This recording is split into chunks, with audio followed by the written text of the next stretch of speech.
दोस्तों आज की वीडियो में मैं कवर करने जा रहा हूं एक poem ode to the west wind. West wind यानी कि पश्चिम से आने वाली हवाएं। इस पोयम को 1819 में पी.बी. शेले ने लिखा था। मैं लाइन बाय लाइन इस पोयम को नहीं समझाऊंगा, बल्कि इस पोयम में समझने लायक जो चीजें हैं मैं उन्हीं चीजों को समझाऊंगा। तो पोयम के बारे में बताने से पहले मैं आपको थोड़ा सा बताऊंगा शेले के बारे में। देखिए, शेले एक साइंस का स्टूडेंट था ऑक्सफोर्ड यूनिवर्सिटी में। इसको वहां से निकाल दिया गया क्योंकि इसने कुछ भड़काऊ लिख दिया था, जिसकी वजह से इसको वहां से निकाल दिया गया। तो ये क्योंकि एक साइंस का स्टूडेंट था, तो ये अपनी पोएट्रीज के अंदर कुछ साइंटिफिक एलिमेंट्स भी यूज करता था।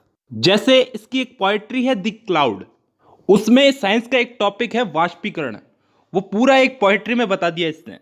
इवन आज हम जो पोएट्री पढ़ने जा रहे हैं ode to the west wind, तो अगर ध्यान दोगे तो इस पोएट्री में भी आप लोगों को बहुत सारे साइंटिफिक एलिमेंट्स मिलेंगे। तो क्या है ये ode to the west wind, क्या बताया है इसमें शेले ने? शेले सीधे सीधे अपनी इस पोयम के माध्यम से रिफॉर्म्स, सुधार लाने का मैसेज देता है। अब ये सुधार किस टाइप का लाना चाहता है? सुधार इस टाइप का कि पुराना जाए और नया आए। इस पोयम में शेले ने वेस्ट विंड को डिस्ट्रॉयर और प्रिजर्वर दोनों कहा है। मतलब पुरानी चीजों के लिए तो डिस्ट्रॉयर और नई चीजों के लिए प्रिजर्वर। वेस्ट विंड क्या है ये? वेस्ट विंड एक हवा जो वेस्ट से ईस्ट की तरफ बहती है। शेले ने इस हवा को डिस्ट्रॉयर भी कहा है पुरानी चीजों के लिए, और प्रिजर्वर कहा है नई चीजों के लिए। अब ये वेस्ट विंड जो आती है तो इतने भयानक तरीके से आती है कि पेड़ों की जो सूखी पत्तियां जो होती है ये इसके आने से नीचे गिर जाती है। ये सूखी पत्तियां अलग अलग कलर्स की होती है, यहां पे कलर्स भी बताए हैं शेले ने। तो ये सूखी पत्तियां नीचे गिर जाती हैं। अब इस पोयम के शुरू के 3 पार्ट्स के अंदर तो शेले वेस्ट विंड की ताकत के बारे में ही बताता है। इसके अलावा इसमें जितने भी पार्ट्स हैं वो 14-14 लाइनों के हैं, यानी कि एक सोनेट की तरह। लेकिन ये सोनेट नहीं है।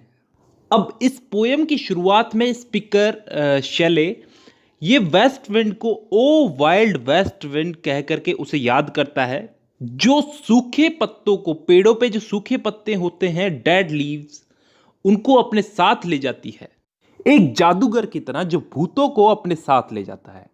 अब यहां पे ये पत्तियां जो है ये अलग अलग कलर्स की होती हैं, रेड, ब्लैक, पेल, येलो और ऐसी बहुत सारी। तो ऐसे लगता है जैसे इन पत्तियों को कुछ बीमारी हो गई हो। इन पत्तियों को ये वेस्ट विंड अपने साथ उड़ा करके ले जाती है।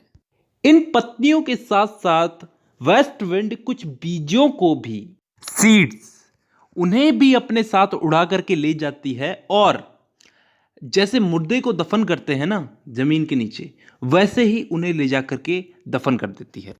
और वो बीज, वो सीड्स जमीन के नीचे तब तक दफन रहते हैं जब तक कि इसकी वेस्ट विंड की सिस्टर स्प्रिंग आकर के उन बीजों को नहीं जगाती। स्प्रिंग आकर के, तुम्हारी सिस्टर आकर के उन बीजों को जगाती है। फिर छोटी छोटी कलियां खिलती हैं, पूरी पृथ्वी उन कलियों से हरी भरी हो जाती है।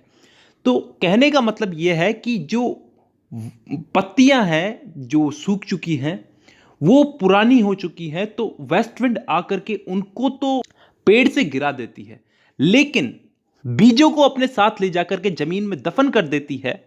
और वो बीज स्प्रिंग आने पर खिलते हैं छोटी छोटी कलियों के रूप में।